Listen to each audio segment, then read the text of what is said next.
സംരക്ഷിക്കുന്നതിന് വേണ്ടിയിട്ടുള്ള പല പ്രവർത്തനങ്ങളും ചെയ്യുന്നുണ്ട്. ഇപ്പോൾ ലൈജു അങ്കിളിനെ നിങ്ങൾ ശ്രദ്ധിച്ചാൽ ലൈജുവിൻ്റെ പ്രത്യേകത ഞാൻ ശ്രദ്ധിച്ചിട്ടുള്ളത്, കിളികളെയൊക്കെ കാലൊടിഞ്ഞു പോകുന്ന കിളിയാണെങ്കിൽ ആ കിളിയെ പിടിച്ചുകൊണ്ട് വന്ന് വീട്ടിൽ കൊണ്ടുവന്നിട്ട് അതിൻ്റെ കാല് സുഖമാകുന്നത് വരെ അതിനെ സംരക്ഷിച്ച് അതിനെ സുഖമായി കഴിഞ്ഞതിനെ പറത്തിവിടും.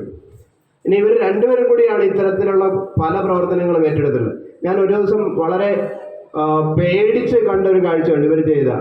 പാമ്പ് ഒരു വലയിൽ കുടുങ്ങി കിടക്കുകയാണ്. പാമ്പ് ഒരു പ്രകൃതിയിൽ ജീവിക്കുന്ന ജീവിയാണ്. ആ പാമ്പിനെ നമ്മൾ കണ്ടു കഴിഞ്ഞാൽ എന്ത് ചെയ്യും പറ? നമ്മളെന്ത് ചെയ്യുമെന്ന് പാമ്പിനെ കണ്ട? നമ്മളൊന്നെങ്കിൽ ഓടി ഒളിക്കും, അല്ലെങ്കിൽ എന്ത് ചെയ്യും? അല്ലെങ്കിൽ വടിയെടുത്ത് അടിക്കും. ഇവരെന്താ ചെയ്തതെന്ന് അറിയാമോ? ആ വലയിൽ കുടുങ്ങിയിരിക്കുന്ന പാമ്പിനെ രക്ഷിച്ചു. എന്നിട്ട് അതിനെ അതിൻ്റെ വാസസ്ഥലത്തേക്ക് പറഞ്ഞു വിട്ടു. അതുപോലെ ലിജിൻ അങ്കിളിൻ്റെ പ്രത്യേകത, വിശാഖപട്ടണത്താണ് ലിജിൻ അങ്കിൾ ജോലി ചെയ്യുന്നത്. കൂടുതലായിട്ട് ജോലി ചെയ്യുന്നത് വിശാഖപട്ടണത്താണ്. അവിടെ നിന്ന് ഇവിടെ പള്ളിത്തോട്ടിലേക്ക് ഒരു ബൈക്ക് യാത്ര നടത്തി.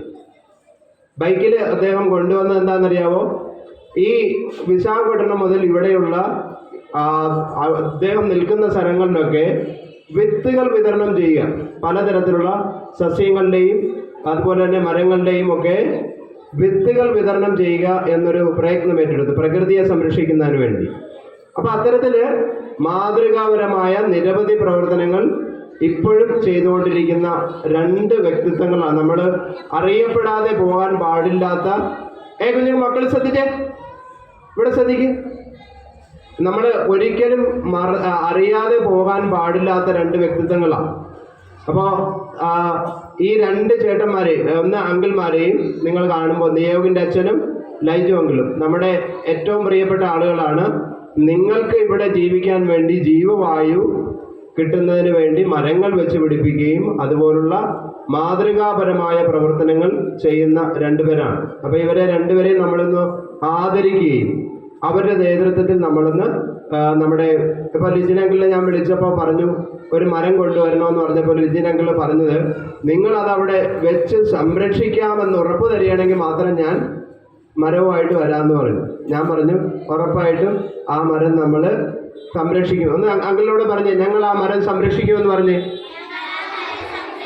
ഉറപ്പ് വാക്ക് പറഞ്ഞേ. ഉറപ്പായിട്ട് ഞങ്ങൾ ചെയ്യുമെന്ന് പറ. ഉറപ്പായിട്ട് ചെയ്യുന്ന പറ. വി പ്രോമിസ് യു എന്ന് പറ. We promise you. We promise you. ഞങ്ങളത് ഉറപ്പ് തരുന്നു. ലിജിൻ അങ്കിൾ ഞങ്ങൾക്ക് കൊണ്ടുവന്നിരിക്കുന്ന മരം ഞങ്ങൾ ഇവിടെ നട്ടതിന് ശേഷം അത് സംരക്ഷിക്കുകയും അതിന് വേണ്ട സംരക്ഷണ പ്രവർത്തനങ്ങൾ ചെയ്യുകയും അടുത്ത വർഷം അതിനെ മറ്റൊരു വളർച്ച എത്തിയ രൂപത്തിൽ അങ്കിളിന് കാണാൻ സാധിക്കുമെന്ന് ഉറപ്പ് നൽകുകയും ചെയ്യുന്നു. ഒപ്പം ലിജിനെയും നമ്മുടെ ലൈജുവിനെയും ആദരിക്കുന്നതിനായിട്ട് സിസ്റ്റർ അവിടെ പൊന്നാടയുണ്ട്. എല്ലാവരും നല്ല ക്ലാസ് ഗോ. അത് മറന്നുപോയി. അപ്പം ലൈജുവിനെ ആദരിക്കുന്നതിനായിട്ട് ലൈജു ടീച്ചറിന് ഏറ്റവും സ്നേഹത്തോടെ ആദരവ് ഏറ്റുവാങ്ങുന്നതിനായി ലൈജു.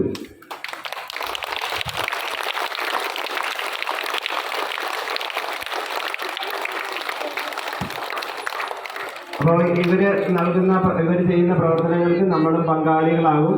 നമ്മൾ അവരോടൊപ്പം ഉണ്ടാകും. രണ്ട് വാക്ക് സംസാരിക്കുന്നതിനായിട്ട് ലിജിനെ ക്ഷണിക്കും.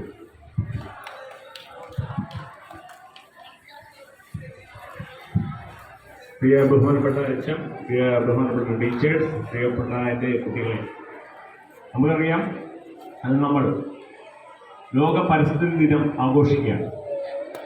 ഈ പരിസ്ഥിതി ദിനം ആഘോഷിക്കുന്നത് എന്തിനു വേണ്ടിയാണെന്ന് ഒരുപക്ഷെ നിങ്ങളുടെ ഇവിടെ പഠിക്കുന്ന പാഠ്യ വിഷയങ്ങളിൽ നിന്ന് പഠിച്ചിട്ടുണ്ടോ? നമ്മൾ ജീവിക്കുന്ന ഈ ഭൂമിയിൽ പല കഷ്ടനഷ്ടങ്ങൾ സംഭവിച്ചുകൊണ്ടിരിക്കുകയാണ്. അതിൻ്റെ പ്രധാനപ്പെട്ട കാര്യങ്ങളായിട്ട് വരുന്നത് മനുഷ്യൻ്റെ പല ഇടപെടലുകളാണ്. പരിസ്ഥിതി സ്വയം ഭൂമിയെ പലപ്പോഴും ഇത് ഇവിടെ നിൽക്കുന്ന 5-6 മരങ്ങൾ നമ്മൾ ഇവിടെ നോക്കുമ്പോൾ തന്നെ ഈ സ്കൂളിൻ്റെ വാതിൽ കുറച്ച് നാളുകൾക്ക് മുമ്പ് ഒരു 2-3-4 വർഷങ്ങൾക്ക് മുമ്പ് വരെ ഒരു ഞാവൽ വലിയ രീതിയിൽ തന്നെ വളർന്നു വന്നിരുന്നു. അതുപോലെ തന്നെ സെന്റ് സെബാസ്റ്റ്യൻ സ്കൂളിൻ്റെ വാതിക്കലും ഒരു 5-6 മരങ്ങളുണ്ടായിരുന്നു. ഏതോ സമയത്ത് ഏതോ ദുർബല നിമിഷത്തിൽ തോന്നിയ ഒരു തെറ്റായ തീരുമാനം കൊണ്ട് ആ മരങ്ങളെല്ലാം നശിപ്പിച്ചു കളയാണ് ചെയ്തത്.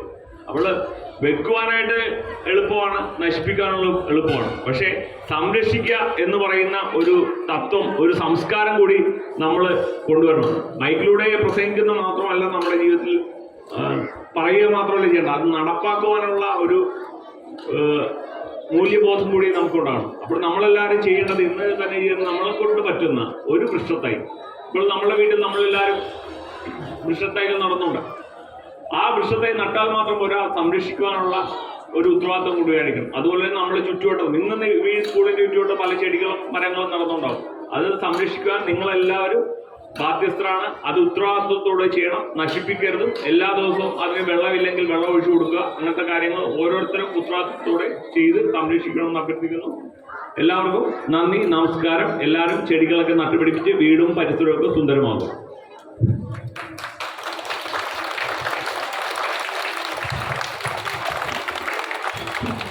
എൻ്റെ മക്കളെല്ലാവരും ഒന്ന് അങ്ങോട്ട് തിരിഞ്ഞേന്ന്, അങ്ങോട്ട് തിരിഞ്ഞേക്കുക. അവിടെ നോക്കി ആ മരം നടന്നതിന് പങ്കാളിയാകുക. നല്ലൊരു കയ്യിൽ കൊടുക്കാം.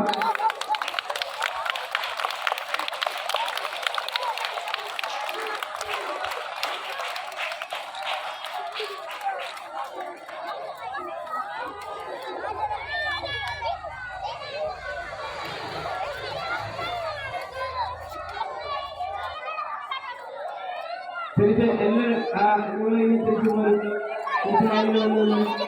തിരിച്ചു ലൈനിൽ വന്നു പെട്ടെന്ന് തീരുക.